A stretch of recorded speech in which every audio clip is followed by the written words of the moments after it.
don't talk about the scars much anymore. People assume they came from a car crash or a farm accident, or maybe a drunk bar fight that I don't like to relive. But none of those guesses come close. The truth is, well, nobody believes the truth unless they lived here with us, back when there were still people left to believe anything. Before the town turned into a counting clock, before noon became the most terrifying minute of the week, before we learned that bears, normal, stupid, heavy-breathing, growling bears, could be an extinction event. Before the third day became everything. The worst part is that it didn't start scary. 3 years ago, life in Wisconsin was boring in the way small towns are supposed to be boring. People complained about gas prices and potholes and the new supermarket hours. I lived with my wife Anna and our daughter Lily in a one-story house near the town center. Life was simple, predictable. Then the wildlife sightings began. Not an attack, not even anything dramatic, just bears everywhere. At first, we thought it was migration, a warmer season, maybe garbage left out behind the diner. Nobody panicked. People laughed, took pictures, posted videos online. Even the sheriff shrugged it off. Until the number kept going up. 10 bears, 20, 30 in a single day. They didn't run, they didn't hunt, they didn't even seem interested in food. They just appeared, wandered through town, then drifted toward the center like someone had drawn an invisible circle there. And then, just as calmly as they came, they left. It became a weird tourist thing. Local news stations, a documentary crew. People drove out from neighboring towns to see Bear Day. But once you reached day 9, the pattern became unmistakable. Every 3 days, at noon, more bears, and the number was growing. I didn't know it then, but that was the sign we were already dead. We just hadn't noticed the body yet. Some people in black arrived quietly. Black vans, unmarked SUVs, men and women with clipboards and plain jackets, no uniforms, no badges. They talked to city council members behind closed doors. We all saw the writing on the wall. Soon after that, they set rules. Everyone indoors at noon every third day. No firearms, no loud noises. Stay away from the abandoned grain silo at the town center. Temporary precautions, they said. Do not engage the bears, they said. But nothing about this place was temporary anymore. Even with the restrictions, nothing violent had happened yet. No one attacked, no one was killed, not even a scratched car door. It lulled us into believing this was just a strange wildlife anomaly. Upright until my neighbor, old man Fletcher, decided he'd had enough. He lived 2 houses down, hated the bears, hated the foundation. On the 12th appearance, at exactly 12:02 p.m., he stepped onto his porch with a shotgun. People shouted at him. Someone tried to grab his arm, but Fletcher aimed at a bear lumbering near his garden and fired a single shot. The sound cracked through the air. The bear fell, and then 2 more bears materialized beside it, just popped into existence. Fletcher froze. The 2 new bears looked around, confused, then wandered off. But Fletcher, stubborn, furious, fired again. Boom! 1 down. Pop, pop. 2 more appeared. I remember Anna whispering, terrified, "It's multiplying." The foundation arrived seconds later. They tranquilized Fletcher, then dragged him inside one of their vans. We never saw him again. After that incident, they started issuing tranquilizer canisters and heavy blunt force machines to designated responders, silent killing tools. We joked about them at first, but the joke ended fast. Day 30. Worst day of my life started like any other. I woke up late, I made coffee. Anna was dressing Lily for school.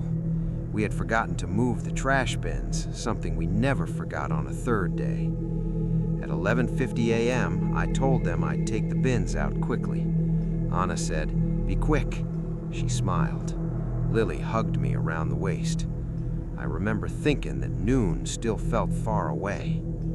I stepped outside, dragging the bins to the curb. Nothing unusual, quiet streets, warm wind, a few leaves skittering across the pavement. Then the church bell chimed its first note. 12 o'clock. The air shimmered. I didn't hear a growl or a roar.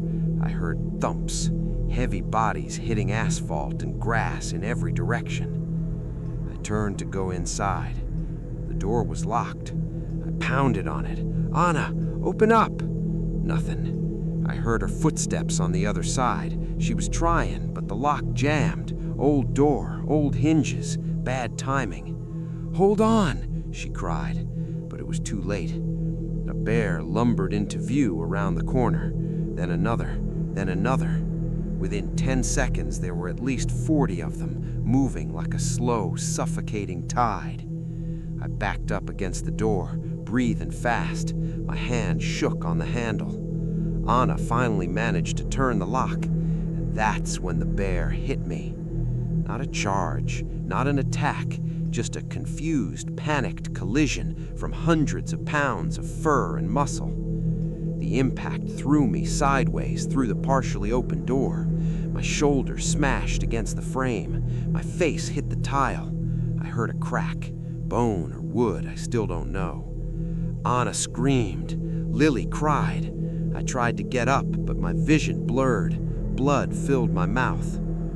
3 bears pushed through the doorway behind me, forcing it wider. Their weight bent the hinges. One stepped on my back as it moved past. The pain was blinding, white-hot, unreal. I screamed into the floor. And then, the bears just kept walking, right through our home, into the kitchen, out the back door, like our house was just a hallway. When I finally crawled onto my side, everything was dust and broken glass. Anna was lying still. Lily wasn't moving. My ears rang. My breath shuddered. My vision faded.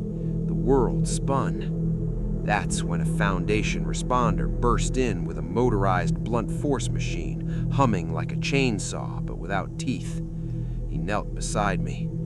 "You're alive, but you're not gonna like it."